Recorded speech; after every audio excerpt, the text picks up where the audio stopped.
Saudara, dengan disahkannya Undang-Undang Nomor 3 Tahun 2022 tentang Ibu Kota Negara, maka tidak lama lagi Jakarta akan pensiun sebagai Ibu Kota Indonesia. Dan dengan perpindahan Ibu Kota Negara ini, Jakarta master plan pembangunannya akan berubah menjadi kota global.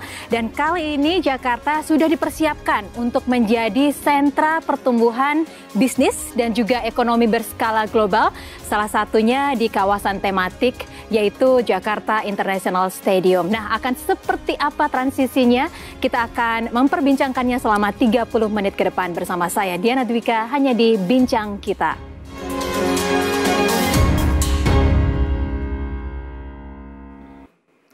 Ya baik, untuk membahasnya sudah hadir 3 narasumber yang luar biasa bersama saya di studio. Saya perkenalkan yang pertama, Direktur Utama PT Jakarta Propertindo Perseroda atau Jakpro, Bapak Iwan Takwin. Pak Iwan, apa kabar? Baik. Sehat selalu ya Pak ya? Alhamdulillah. Dan juga di samping Pak Iwan ada ahli tata kota, Bapak Nirwono Yoga. Pak Nirwono, apa kabar Bapak? Kabar baik, Mbak Diana. Terima kasih banyak sudah meluangkan waktu untuk kami.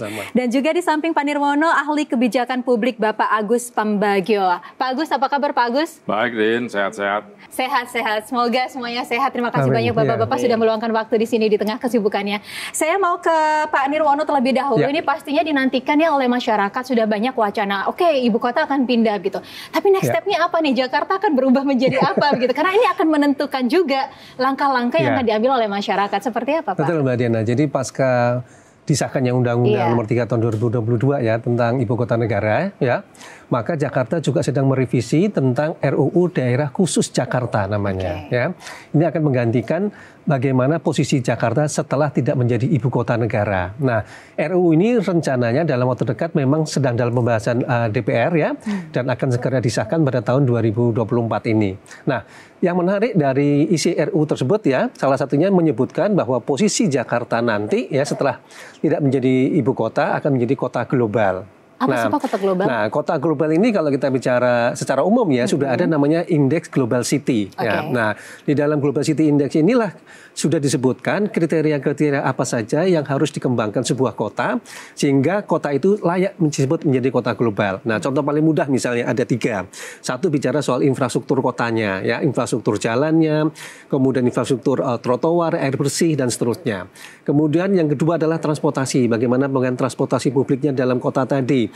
Nah, yang ketiga yaitu salah satunya adalah pengembangan sebuah kawasan. Bagaimana kawasan-kawasan yang ada di dalam kota tadi itu searah menjadi sebuah kota global. Nah, kalau itu kita menjadi catatan, maka berikutnya adalah potensi apa yang bisa dikembangkan Jakarta sebagai kota global. Nah, ini yang menarik karena apa? Jakarta sebenarnya ya sejak dulu sebenarnya posisinya sudah menjadi kota global setara dengan kota-kota besar di dunia. Ya, kalau kita bicara Jakarta, tentu Jakarta bisa setara bicara misalnya mau Singapura, Tokyo misalnya, London, Paris ya, ataupun New York misalnya. Jadi Jakarta dalam kancah dunia sebenarnya sudah mendebatkan posisi itu. Nah, sekarang bagaimana setelah tidak ada embel-embel ibu kota, nah ini yang penting kan, karena itu akan memposisikan apakah Jakarta sebagai pusat kegiatan ekonomi, apakah Jakarta sebagai pusat kegiatan kebudayaan dan seterusnya. Ini PR yang sedang dikerjakan. Iya, baik. Pak Iwan, kalau tadi disampaikan oleh Pak Nirwono, salah satu hal yang krusial ini adalah penataan kawasannya begitu ya. Dan kita juga mengetahui bahwa di sini di Jakarta ini ada maskot baru, ada ikon baru Jakarta International Stadium begitu. Dan ini katanya begitu ya Pak, digadang-gadang akan menjadi salah satu sentra olahraga terpadu begitu. Ini kan kalau kita melihat di Pergub Penugasan nomor 14 tahun 2019 bahwa Jakpro ini, Jakarta Propertindo ini diamanatkan untuk membangun dan juga mengembangkan JIS ya Pak ya. Nah, selama ini seperti apa Pak berjalannya amanat ini Pak? Ya, makasih Mbak Diana. Jadi memang Jakpro sebagai badan usaha milik daerah ini kan dalam melaksanakan tugas atau penugasannya itu tidak lepas dengan penugasan salah satunya adalah fasilitas publik seperti JIS ini. Nah, JIS ini memang dari awal didesain menjadi satu kawasan olahraga terpadu dengan berstandar internasional. Nah, saya kira itu udah related dengan rencana Jakarta sekarang itu untuk mempersiapkan menjadi kota global. Jadi master plan JIS ini kita memang mendesain bagaimana kawasan ini bisa tidak hanya fasilitasnya tetapi pola kegiatan yang ada di sana terbentuk menjadi satu kegiatan bertaraf internasional atau global. Jadi tidak hanya aktivitasnya, tetapi kita berharap ada edukasi, kemudian mindset terbangun supaya orang yang berada di JIS nanti memanfaatkan kawasan di situ benar-benar memiliki mindset global. Tentunya aktivitas-aktivitas yang kita fasilitas-fasilitas yang akan kita bangun nanti bukan hanya stadion di sini, tapi fasilitas pendukung yang ada di sekitarnya, itu bagaimana kita mengelaborasi, membangun fasilitas itu benar-benar bisa saling mendukung antara JIS dengan fasilitas tambahan itu. Nah, fasilitas yang ada di sekitar nanti yang kita bangun ini di dalam master plan JIS ini itu kita sudah siapkan. Jadi kalau kita bicara master plan sudah ada. Nah, tahapan-tahapan pembangunan yang kita lakukan sekarang, tentunya dalam tahap membangun itu kan perlu kita siapkan kawasannya sendiri, lahannya, kemudian bagaimana kita memastikan bahwa bangunan atau kawasan ini konteks urbannya terjaga gitu, aksesnya, kemudian interaksinya dengan lingkungan sekitarnya, itu yang kita jaga. Nah, itu tadi menjadi satu pedoman bagi kita bagaimana ini menjadi satu titik, salah satu pendukung kawasan atau Jakarta menjadi kota global ini. Nah, itu yang kita lakukan sekarang. Kegiatan-kegiatan sudah kita mulai, kegiatan-kegiatan internasional khususnya, mulai dari sport. Nah, kenapa itu kita sebut menjadi terpadu? Karena terpadunya adalah kegiatan-kegiatan lain bisa kita fasilitasi selain sport itu. Yang penting kita bisa membangun satu fasilitas tempat berkumpulnya masyarakat Jakarta, masyarakat Indonesia, dan masyarakat internasional mau datang ke sana, ke JIS ini, dengan kita mendesain dari awal fasilitas-fasilitas itu supaya mereka menganggap bahwa wah, ternyata di Jakarta dalam perencanaan persiapannya menjadi global city ini itu sudah ada fasilitas yang seperti itu disiapkan. Nah, itu yang kita bangun dari sekarang. Jadi mudah-mudahan beberapa waktu ke depan aktivitas atau kegiatan-kegiatan internasional itu semakin banyak berlangsung di JIS. Baik, ini yang pasti juga yang kita harus melihat dari sisi kebijakan publiknya harus seperti apa supaya kebijakan ini juga merakyat. Itu akan menjadi pertanyaan untuk Pak Agus di segmen selanjutnya. Dan saudara jangan kemana-mana, bincang kita akan segera kembali sesaat lagi. Tetaplah bersama kami.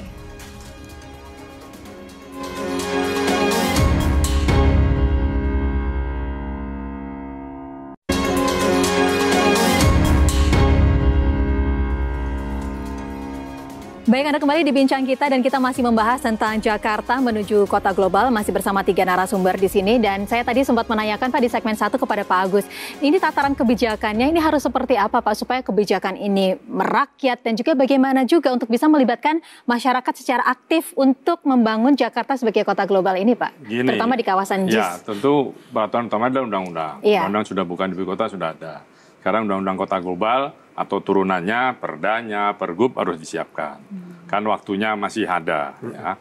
Nah, sekarang bagaimana partisipasi masyarakat? Ya, dikonsultasikan publik saja pasal per pasalnya itu. Ya, bisa melalui media, bisa melalui online, bisa macam-macam lah. Sehingga publik bisa kasih komentar. Ya, komentar tentu ada yang ngaco, ada yang tapi ada gambaran. Nah, lalu setelah itu saya berharap Jakpro bisa punya data studi antropologinya, karena itu kan kawasan kumuh itu sebetulnya, dengan segala mohon maaf kan masyarakatnya beragam, banyak pendatang lalu jadi warga dan meninggali tanah yang bukan tanahnya tapi tanah Pemprov.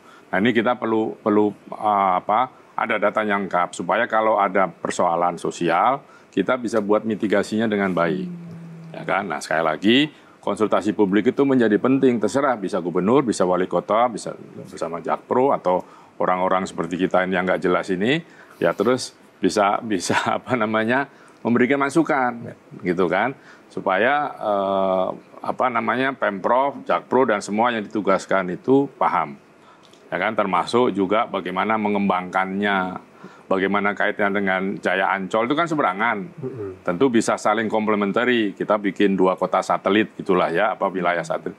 Nah, itu perlu kajian mendalam, baik tidak hanya engineering ya, tapi sosial ekonominya, karena itu menyangkut pada masyarakat. Ya, seharusnya masyarakat akan memahami karena ini akan menjadi sentra pertumbuhan ekonomi baru begitu ya. Tapi memang yang paling penting yang juga akan menjadi pertanyaan saya selanjutnya adalah sosialisasinya, gaya komunikasinya tepat akan seperti apa. Itu nanti akan dijawab selanjutnya. Saya ke Pak Iwan kembali. Pak Iwan tadi disampaikan bahwa ini akan menjadi kawasan olahraga terpadu. Tadi Pak Iwan juga sempat menyampaikan bahwa di sini sudah banyak loh dimanfaatkan untuk berbagai event internasional. 17.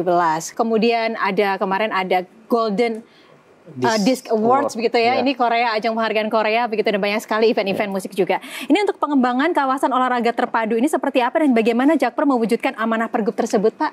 Ya, terima kasih. Jadi kami selain tadi bagaimana kita mengaktifasi JIS itu dengan kegiatan-kegiatan internasional khususnya, tentunya kami juga seperti yang disampaikan Pak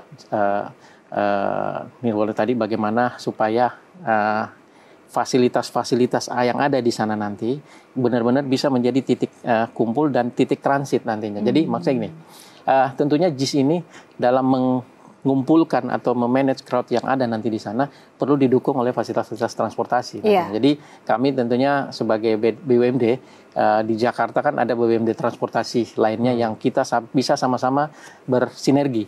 Bagaimana supaya dukungan-dukungan mobilisasi orang yang ke sana itu bisa lebih efektif dan benar-benar efisien dari sisi waktu dan lain-lain. Dan sehingga di sini di BUMD ini akan ada MRT, ada Transjakarta dan juga LRT yang nanti di sana. Jadi kita pengen benar-benar terpadunya itu tidak hanya kegiatannya tetapi aksesnya pun itu benar-benar terpadu di situ di JIS ini. Saya kira itu menjadi salah satu aspek yang tentunya menjadi pendukung sebagai kawasan global itu. Nah, selain itu juga fasilitas-fasilitas komersial yang tentunya, karena kenapa dalam mengoperasikan kawasan internasional ini kan kita perlu bagaimana mengimprove supaya beban operasional itu tetap bisa berjalan dengan baik. Tentunya adanya kegiatan-kegiatan atau fasilitas-fasilitas komersial itu sangat membantu nantinya. Tidak kemudian mematikan atau berfokus hanya di situ, tetapi bagaimana kegiatannya pun ini bisa terintegrasi. Jadi UMKM lah semua kita akan bangkitkan di sana. Tentunya UMKM juga harus memposisikan diri sebagai pihak yang bisa bersaing dengan masyarakat global itu. Jadi kalau komunitas masyarakat internasional datang ke sana, mereka bisa melihat bahwa di JIS ini kegiatan olahraga terpadunya juga melingkupi kegiatan ekonomi mulai dari ke bawah sampai yang high level. Jadi itu yang kita mau bangun di sana, semua bisa gabung di sana, semua bisa berkegiatan secara terpadu sehingga konsep globalnya itu benar-benar menyentuh dari bawah sampai ke atas. Yang seperti yang disampaikan Pak Yudi tadi, bahwa bagaimana Jakpro ini membangun terpadu ini benar-benar mempertimbangkan antropologi dan historiknya gitu kan. Jadi itu juga salah satu. Jadi kami akan membangun komunikasinya itu lebih mengutamakan edukasi tentunya ya. Jadi mengedukasi masyarakat sekitar bahwa bagaimana kita hidup bersanding dengan kawasan global ini, mereka juga harus menyesuaikan bagaimana supaya tetapi tidak membebani. Jadi mereka bisa menikmati apa dampak positif dari adanya kegiatan internasional. Iya, yang pastinya kita harapkan JIS ini menjadi magnet ya Pak. Karena kalau kita lihat kan dengan kemewahannya, kemegahannya, fasilitasnya begitu ya Pak ya. Jogging track di ketinggian 72 meter gitu kan. Ada sky view-nya juga begitu kan. Juga banyak mendapat rekor muri. Ini luar biasa. Sepatutnya masyarakat di sana berbangga dan bisa melihat ini sebagai peluang ekonomi.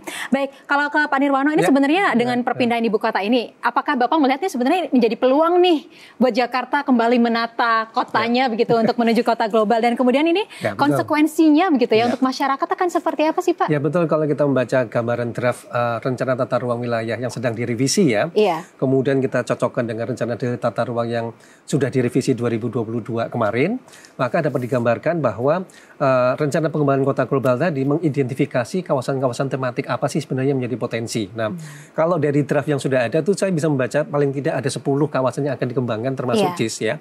Yaitu yang pertama menempatkan daerah Blok M dan Kebayoran Baru sebagai ibu kota ASEAN. Kemudian untuk transportasi hub kita punya Halim ya, di situ ada bandara, ada kereta cepat.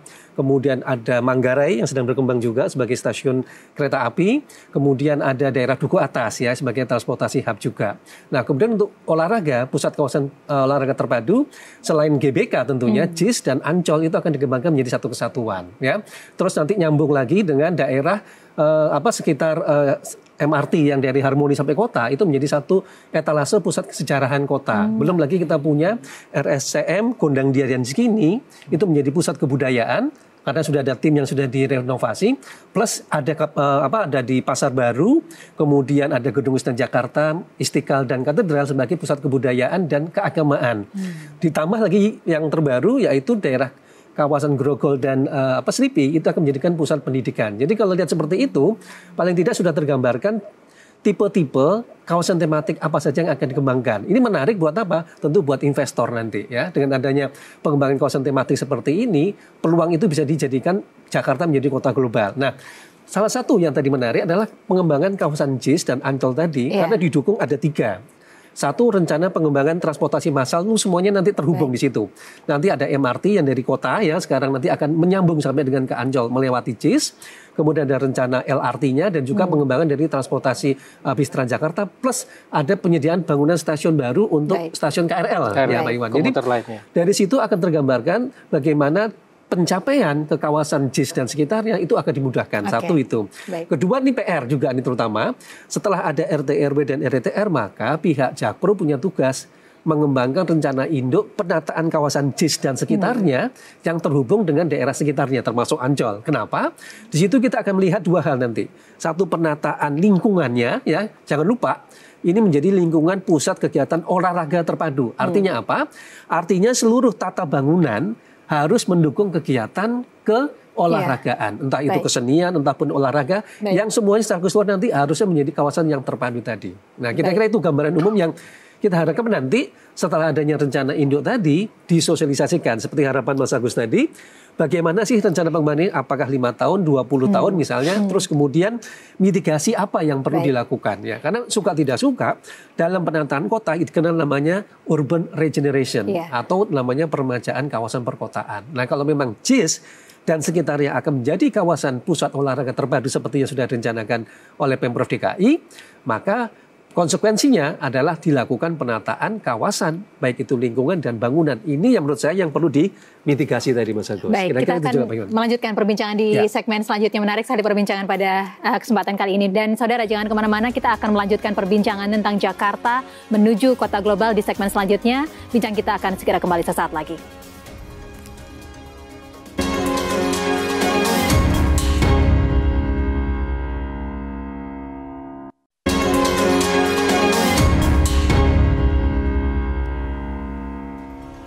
Anda masih di Bincang Kita dan kita masih membahas tentang Jakarta menuju kota global. Selanjutnya saya ingin bertanya ke Pak Iwan, tadi sudah dipaparkan begitu ya rencananya akan seperti apa. Tapi kira-kira untuk kerjasama dengan stakeholders sejauh ini seperti apa, Pak? Ya, itu tadi yang kami sampaikan tadi bahwa ya, membangun kawasan terpadu ini kan tidak lepas dari konteks urbannya, kemudian para pemangku aktivitas yang ada di sekitar sana juga sudah dijelaskan bahwa ada kawasan-kawasan lain di sana. Nah, di sini Pemprov juga sebagai pemegang saham kami itu hadir memberikan membantu kami memberikan solusi-solusi dari sisi pemerintah kotanya seperti.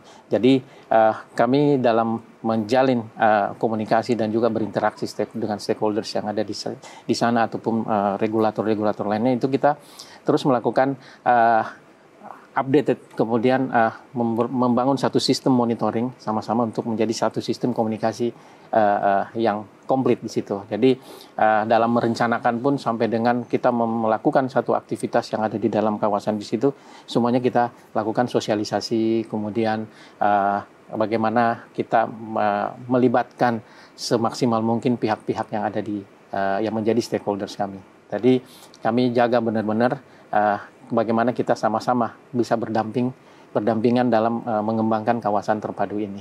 Untuk tentunya kembali lagi bagaimana mendukung Jakarta menjadi kota global city ini. Jadi itu salah satu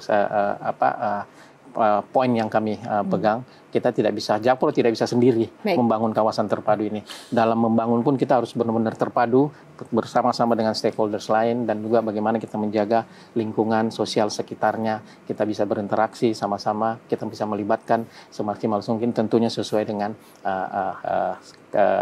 tupoksi masing-masing. Seperti itu. Baik, kalau Pak Agus ini sarannya apa Pak yang bisa disampaikan, ini, Pak? Pertama tadi saya mengenai Nirwono ya, soal moda transportasi. Kita harus punya central station, di mana di situ berkembang transportasi di kota-kota besar itu silang dan melingkar. Nah, itu harus dipikirkan betul dan lalu mulai disosialisasikan. Edukasi sosialisasi sekarang bisa lewat media sosial. Itu murah-meriah selain pakai media-media seperti sekarang ini. Tetapi sekali lagi ada 2. Yang untuk level pengambil kebijakan legislatif itu Pak Irwan dan tim itu harus rajin, Pak, beritahu. Karena kadang-kadang mereka juga nggak paham ini apa. Ya kan, juga kontak dengan Pak Gubernur dan Pak PJ dan seterusnya. Untuk masyarakat cukup dengan media sosial, cari saja siapa tokoh di situ atau model siapalah yang bisa menjadi juru bicara untuk menjadi ikonnya dan sebagainya, menjelaskan. Kan acara-acara juga mesti diberikan, ini kemana, nantinya seperti apa, dan seterusnya. Baik. Itu aja, tidak terlalu sulit harusnya. Baik, kalau ke Pak Nirwono ini apa Pak sarannya Pak yang bisa mungkin dilakukan? Ya PR-nya ini supaya masyarakat tidak bingung mana-mana. Jakpro bisa segera mensosialisasikan rencana induk pengembangan JIS dan sekitarnya. Tahapannya bagaimana tahun ini, 5 tahun ke depan sampai 10 tahun ke depan misalnya. Karena itu kan semua membawa konsekuensi. Apa yang akan disosialisasikan bahannya itu. Nah, dampaknya tentu pasti ada. Untuk itu perlu dimitigasi. Misal penataan bangunan dan lingkungan. Bangunan dan lingkungan yang tidak terkait dengan kegiatan olahraga, mau tidak mau kan harus disesuaikan. Kalau dalam tata kota namanya refungsi. Jadi refungsi bangunan, refungsi lingkungan itu pasti akan terjadi dalam konteks peremajaan kota atau urban regeneration tadi. Nah, ini PR yang bisa dilakukan oleh Jakpro, tentu didukung oleh Pemprov DKI. Karena terkait dengan warga tadi ya Mas Agus ya. Pada sosialisasi, kemudian pada implementasi nanti itu perlu ada kejelasan aturan hukumnya. Nah, kira-kira itu. Iya, baik. Yang pasti memang di sini langkah yang pertama harus dilakukan adalah sosialisasinya dulu terhadap masyarakat, begitu kemudian penataan kotanya dan juga pastinya kebijakan publiknya. Hukumnya. Iya, kebijakan publiknya. Baik. Ya, terima kasih banyak. Ini mohon maaf sekali karena waktunya cukup singkat, tapi semoga kita harapkan bisa memberikan gambaran ya kepada masyarakat kita bagaimana langkah-langkah pengembangan Jakarta ke depan ketika akhirnya ibu kota berpindah ke IKN begitu. Baik, terima kasih banyak kepada Direktur Utama PT Jakarta Propertindo Perseroda atau Jakpro, Bapak Iwan Takwin. Terima kasih ahli tata kota Bapak Nirwono Yoga, dan juga terima kasih kepada ahli kebijakan publik Bapak Agus Pambagio. Terima kasih banyak.